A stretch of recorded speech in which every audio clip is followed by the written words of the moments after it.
इस पाठ में कवि रसखान जी के 4 प्रमुख सवैये प्रस्तुत है। इन सभी सवैयों में कवि रसखान जी की भक्ति भावना प्रकट हुई है।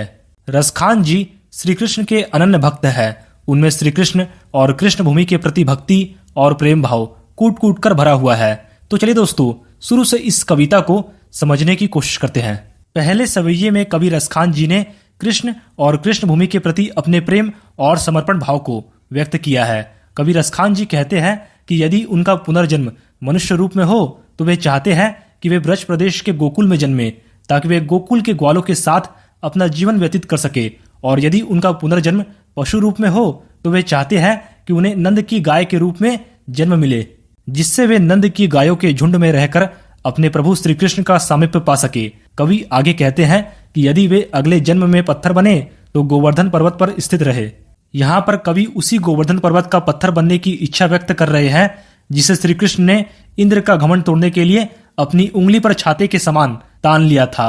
रसखान जी की इच्छा है कि यदि उनका पुनर्जन्म पक्षी के रूप में हो तो वे यमुना नदी के किनारे स्थित कदम के पेड़ की डाल पर निवास करे। दूसरे सवैये में कवि रसखान जी ने अपने प्रभु श्री कृष्ण के प्रति समर्पण भाव व्यक्त करते हुए उन पर अपना सब कुछ न्यौछावर कर देने की बात की है।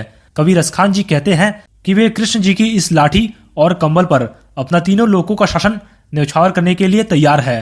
कवि रसखान जी को तीनों लोकों पर शासन करने का कोई लालच नहीं है।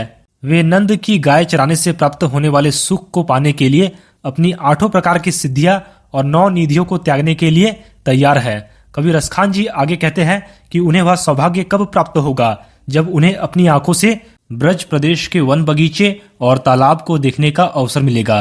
कवि रसखान जी आगे कहते हैं कि ब्रज प्रदेश का सुख पाने के लिए वे कांटेदार झाड़ी वाले वनों पर करोड़ों सुंदर आलीशान महल न्यौछावर कर सकते हैं।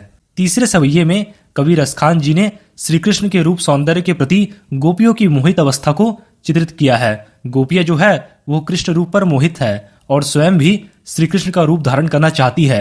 एक ग्वालिन अपनी सहेली से कह रही है कि वह श्री कृष्ण के रूप पर मोहित है। वह श्री कृष्ण के रूप पर आकर्षित होकर स्वयं भी उनके रूप को धारण करने के लिए अपने सिर पर मोर के पंखों का मुकुट सजाने के लिए तैयार है। वह श्री कृष्ण के गले में पड़ी वैजयंती माला भी धारण करने के लिए तैयार है।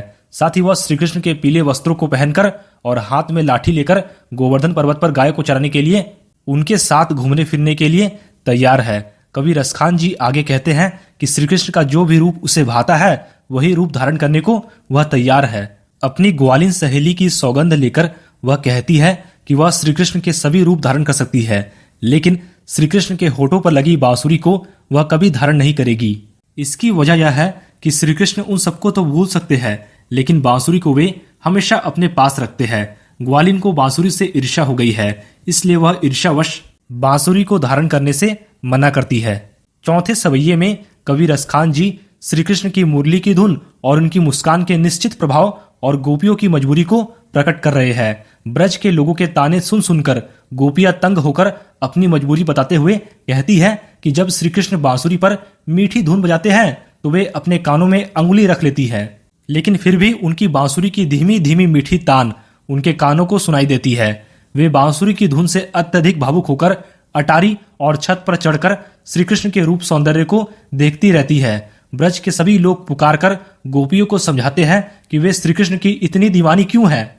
वे सभी गोपियों को बहुत समझाते हैं तो गोपियां अपनी मजबूरी जताते हुए कहती हैं कि हे माँ, हम क्या करें, श्री कृष्ण की मोहक मुस्कान हमसे संभाली नहीं जाती है। मतलब वे श्री कृष्ण की मुस्कान को किसी भी प्रकार अपने मन मस्तिष्क से नहीं निकाल पाती है।